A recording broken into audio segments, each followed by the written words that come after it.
association parents d'élèves bu école Lucie Leclerc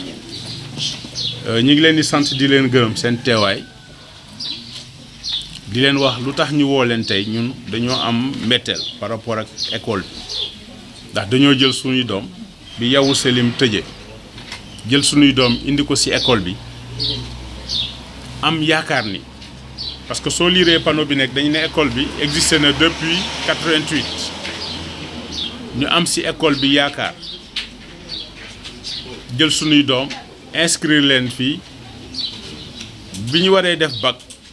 anticiper philo yi ñu gis ni sunu doom yi kat école bi ñu leen inscrire daf leen présenter en candidat individuel alors que ñun dañoo leen inscrire de façon régulière dans une école boo xam ni ko moom dañ ñoon ne école bi am na arrêté d'autorisation bi koy permettre mu jël ay classes de terminale ba pare jël ces élèves là ñu dugal leen en candidature officielle au bac ndeketewoo école bi amul loolu ci amul ci dara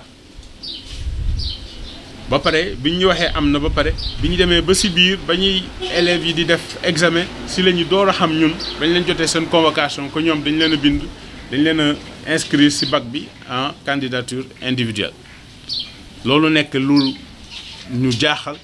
lu ñu naqari lu perturber élèves yi lu leen perturber parce que déjà certains sax ils ont écrit dañoo bind seen kii candidat officiel alors que école bi da leen inscrire en candidature individuelle parce que dañoo amuñu décret d'autorisation bi tax ñoom ñu inscrire leen en candidature officielle te ñoom dañoo ni woon depuis le début de l'année am nañ ko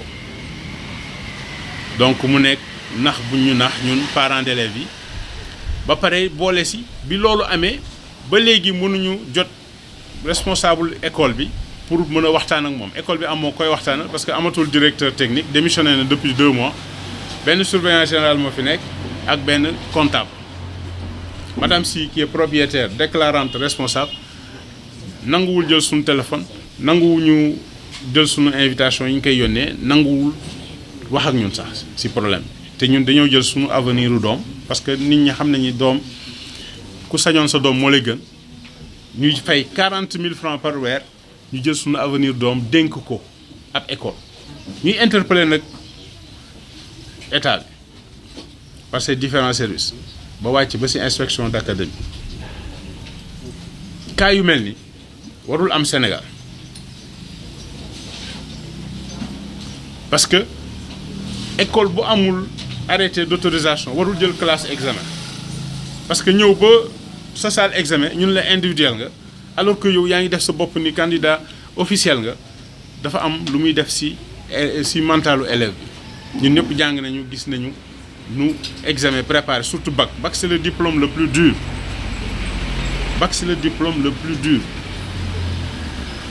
donc loolu moom moo dal sunu doom yi tey ñu seetlu ni école bi depuis que mu ñëw fi daaw problème bu mel ni dafay amoon daaw ñun parents d'élèves yi ñu ànd ci régler problème boobu jël sunu doom yi yóbbu leen Dakar ci Lucie Leclerc Dakar ñu def seen examen ñu assister leen wut ay accompagnants wut ñu leen jàppale wut ay ñu leen des professeurs de maths de physique des professeurs de français ñu nekk foofu di leen dimbale ba bi ñuy def examen ba bi ñuy pare ñun parents yi ñu ànd ak ñoom mais ren bi ñu xamee ni ñoom problème bi am na yëgaluñu ko ba bisu examen bi ñun dañoo gis convocation di gis dañoo tiit ñun ñëpp mu nekk lu ñu naqari ñu koy joytu ci autorité ñu ni état bi dafa war a jël ay mesures yu dëgër par rapport ak situation bi parce que situation bi du situation bu normal Sénégal jeunesse am mooy avenir am mais du ñu jël suñu avenir u doom état bi di ko permettre di koy dénk ñoo xam ni loolu intéressé wu leen parce que koo xam ni yow xaalis bi ngay gagner rek la intéressé vraiment c'est inhumain ñu dégg ci ne ñu dem ci conditions yi toilettes yi état bi dafa ni toilette góor dafa war a am toilette jigéen am mais góor ak jigéen ñoo bokk toilette am na ñoo xam ni daf kenn koo xam dafa génnee doomam parce que tout simplement doomam day saf saw fii day xaar ba wàcc door a saw mu lay indil ay feebar toilette yi dafa war a am intimité soo duggee ci douche bi di def ses besoins ki nekk ci biti warul xam li ngay def foofu su amul loolu day indi yenn complexe yi toilette yi promiscuité bi am ci toilette day indi ay harcèlement day indi ay problème entre garçon filles day indi ay problème entre sax garçon et garçon moo tax état bi réglementé ko ne il faut que mu am ay toilettes ñu bind ci pour dame pour homme mais amul fii ndox amu fi bidon d'huile yi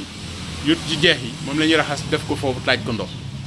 mu mën a indil suñu doom yi ay feebar yu dul jeex mais bi ñu interpellé la déclarante responsable ba léegi faale wuñu def nañu audit wax nañ ko li ñu bëgg parce que ñun dañoo école bi ñun ñoo ko moom on se dit ñun parents d'élèves yi ñun dañoo nekk élément central ci école bi parce que du da ngay ñëw rek comme boutique ba jënd dem déedéet suñu doom yi li ñuy dund fii ñun daf ñu concerné parce que ñun ñoo jël tax seen loxo indi leen fii ñun ñooy fay li ñuy dund fii daf ñu concerné donc yenn classes yi seen tablement doyul doo dem benn salle ci salle yi nga gis fa lampe école bi amul administration soo amee problème pour damay wax tenue yi depuis début d'année ñi ngi jënd tenue mais obligé wuñu leen sax ñu sol ko man sama doom day xëy di liggéey di jàngi man ko waa ànd sa tenue mu ne ah lii ma ñëw fii laajte ñu ne ma amul kenn du ci sol tenue te dañoo jënd tenue yi teg kër ga donc amul benn rigueur dans le management de cette école là léegi nag ñu dégg tey que ni am na ñu amul mais ñu dégg ni tey sax que ni en fait huissier yi mi ngi yónnee ay commandement de payer ak ay kii parce que école bi xaalis biy jóge fii nangu sax fay location bi élèves yi di jànge instabilité boobu même professeur yi fiy jànge ba tey à l'heure je vous parle jotaguñu seen salaire tey le 10 donc on se dit nous sommes devant ab arnaque parce que soo liree panneau bi dañ naan depuis 88 mën nañu comprendre benn structure capitaliser ay expérience mais ñun on a vu que ni amul benn capitalisation de l'expérience de Lucie Leclerc de Dakar donc ñun ñuy demander aux autorités parce que ñun suñu doom yi lañu am seen réussite moo ñu ñor ñu koy demander mu intervenir le plus rapidement possible pour que ñoom ñu bañ a lésé wu dans cette situation là pour que ñoom ñu qu'ils puissent passer le bac le plus sereinement possible yàlla may leen seen bac ñu jóge ci école ñun nag suñ fi jógee parents d'élèves am na beneen taxawaay boo xam ni dinañ ko taxawee taxawaay boobu lu mu laaj rek dinañ ko ci def parce que nous sommes dans un pays de droit et puis ce pays là comme c'est un pays de droit ab nit du def li muy def ba pare daal di afficher ab mépris bu insolent envers tout le monde même à l'IA à l'inspection d'académie ñoom nee nañ depuis le début de l'année ñi ngi koy convoqué elle ne vient pas donc ñun man bëgg naa xam fu mu teg tànkam ba su ko nit ñi ba muy jël xaalis nit ñi su ko nit ñi wooyee du ñëw donc on se dit que ni ñun parents d'élèves yi am nañu yeneen action yu ñuy kii donc ñi ngi leen di gërëm di leen remercier élèves yi mu concerné à peu près ñeent fukk ak juróomi élèves donc mu nekk ci série yëpp série bac yëpp léegi dañuy nangu en tant que parent que gëstuñu bu baax école bi walla sunu gëstu dafa des parce que dañoo jàppoon ni comme école bi def depuis 88 mi ngi exister au niveau de Dakar que dinañu capitaliser foofu expérience bu suffisante pour que su ñëwee Thiès couac yi yëpp mun a bañ a am parce que ku mus a def benn yoon demande d'autorisation soo ko waree defaat defe naa waroo am erreur te biñ koy defaat ñoom fii dañoo am erreur parce que dañoo présenter profil boo xam ni kooku yelloowul nekk directeur technique ndaxte amul diplôme requis léegi bi mu demee noonu ñu nangu ni ki ñu jàkkaarloon di wax ak moom dañ koo gëm dafa wax ndax mag la professeur la enseignant la ñu gëm li mu wax parce que liggéey nañoo moom 1 an pour man honnêteté su doon man bokk dinaa wax ni kat kayit bi génnagul ñi ngi taxaw pour mu génn ku inscrire sa doom nga jël ses responsabilités te du dëgg mais ba muy wax loolu donc bëggoon na que ni école bi am élèves yu bëri donc c'était pas innocent c'était pas désintéressé wax jooju mu wax ñun nag ñu dañ koo nangu nañu ne def nañu erreur foofu parce que mënoon nañu gëstu davantage d'autant plus que jafe-jafe bi amoon na fi daaw ba ñu régler ko loolu nangu nañ ko waxtaan nañu nag ak autorités yi yore jàng bi Sénégal Thiès xale yi dañoo bëgg ñu jël leen comme ay xale yoo xam ni seen cas dafa spécial waaw léegi candidature officielle bi la ñu bëgg mais suñ ko mënul am nañ leen jël comme yoo xam ne ay cas yu spéciaux moo tax ñu saisir inspecteur d'académie bu Thiès ñu gis ko wax ak moom tey mu yónni fi ay nit pour ñu def benn enquête bu ndaw fii ñu dajawaat ak ñoom ñu waxtaan ci kaawu xale yi suñ fi jógee dinañ gis directeur de l'office du bac ak directeur bu enseignement supérieur pour wax ko pour wax ci kaawu xale yi du ñu yem ci joytu bi ñuy joytu ni problème bi ñu am fii rek la envie de jël nañu ay matuwaay pour dem ci yoon parce que ku la tooñ ba pare munoo fexe wax ko woo ko mu jël munoo fexe yónnee message mu tontu munoo fexe koo gis moom lu ko intéresse su fin du mois jotee rek fayal soo fayal ñuy dàq sa doom alors kooku tooñ nañu te su boobu te dañoo war a jëflante ak moom parce que doo ñu tooñ ba pare nga yab ñu su fekkee Sénégal am na benn droit. waaw ñu bëri ñu ngi wax loolu mais man nag comme ni ngay wax noonu waaw parce que jaaxal nañ parce que ku dul tontu ku demul tontu sax inspection ku faalewul ñii faalewul inspection kooku dafa yaakaar li mu yaakaar war na rëy mais nañu dem jusqu'au bout ba xam ku mu yaakaar ak lu mu yaakaar man loolu mooy sama combat donc envisage jël nañu matuwaay pour dem ci yoon ak moom ba pare déposé guñ nag plainte suba dinañu rencontrer autorités judiciaires yi nañ si rencontrer ñenn pour conseil suñ si jógee ñun parents d'élèves yi dinañu jël suñu matukaay pour dem si yoon ak ñoom donc loolu daal moom mooy wóolu nañu leen mais li ma wax sànq rek moo si nekk gis nga faux pas day am man j'ai un ami c'était le meilleur de notre classe bi muy def bac xam nu mu def dafa dem rond-point Colobane dafa jàdd rek benn taxi mbëgg ko mu daan ñu naan constant mu daw mu ni moom xalaatul tardé bac mais bi mu demee dafa nekkoon si condition ñu ko repêché parce que stress bi mu demee te pourtant c'était le meilleur daf ma koy fàttali ba bi muy liggéey il est médecin maintenant daf ma koy fàttali daf ma naan maa ngi fàttaliku sama bis boobu nu mu méttee woon. et puis repêchage du moyen bi suuf rek de. voilà mun nañu la repêcher pour mention. soo waree am mention passable jëm à bien mun nañ dañuy repêcher. kooku duñ la ko wax. duñ la ko dañ lay bind mention à bien. boo ma à bien jëm bien aussi dañuy repêcher. donc repêchage c'est pas seulement. pour nga jàll. donc pour compléter li docteur Sène wax repêchage bi ñun lu tax ñu koy wax sax dañoo bëgg ñëpp tolloo opportunité chance. mais mun nga am 11,50 ñu war la repêcher pour nga am mention à bien duñ la repêcher wala nga am 12,50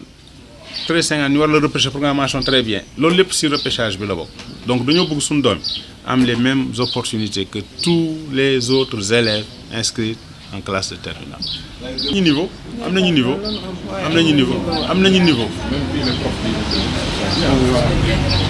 Il y a la qualité des enseignants, ça nous rassure. La qualité des enseignants qui viennent intervenir ici nous rassure. am sa doom dootul nekk fii waaw parce que nit dafa am lu am solo ci nit mooy yëg-yëg respect te fii administration amul benn respect ci nit man je suis mathématicien enseignant mais je suis également commercial de formation su may ñëw sooy ñëw di jënd si man dafa am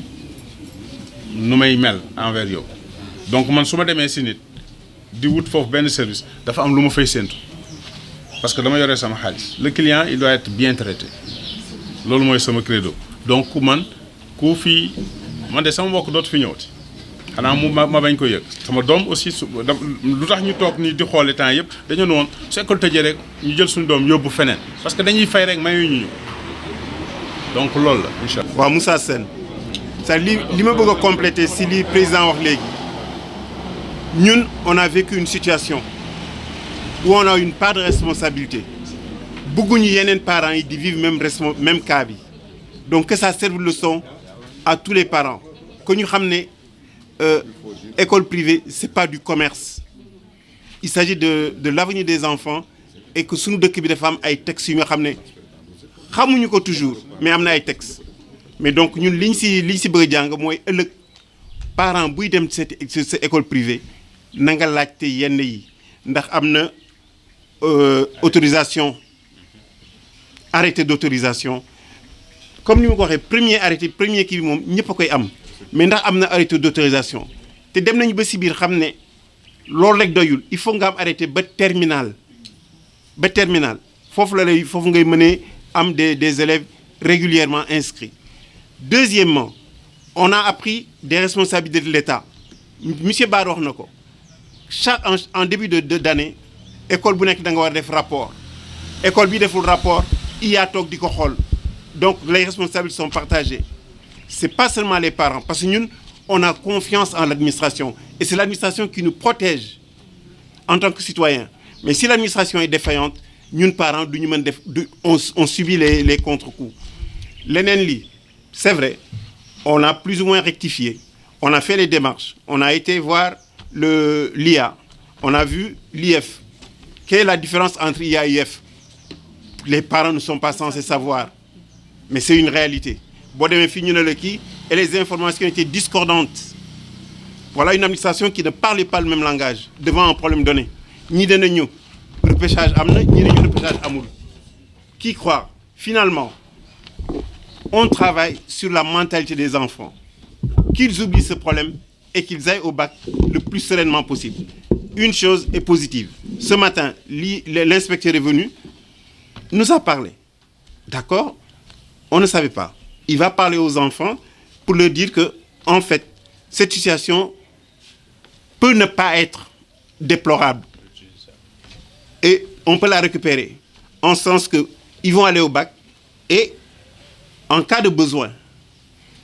maintenant, ce qu'il y a des changements que nous intégrons. Parce que au niveau du bac, il te parle de logiciel. Le logiciel, c'est quoi? C'est quand on finit de mettre les notes, le logiciel du moins qui d'un repêcher ou d'une repêcher. Donc, le président de jury ne fait qu'appliquer. Peut-être on n'avait pas l'information, on l'a eu aujourd'hui. Ça nous rassure. Il va donner cette information aux élèves pour les mobiliser à mieux travailler. Que ce n'est plus le document comme tel, mais c'est le logiciel qui dit tel enfant a telle note, on doit le repêcher. Et la note, comme je disais tout de suite, c'est pas seulement pour être admis, mais on peut donner ce repêchage pour passer d'une mention à une autre. Voilà, donc peut-être il y a la Bougonki, mais pour dire que les parts de responsabilité, c'est au niveau de l'État, l'école, M. Barra a parlé, nous parents, on assume notre part de responsabilité, c'est pourquoi nous essayons de travailler dans ce sens. Je vous remercie.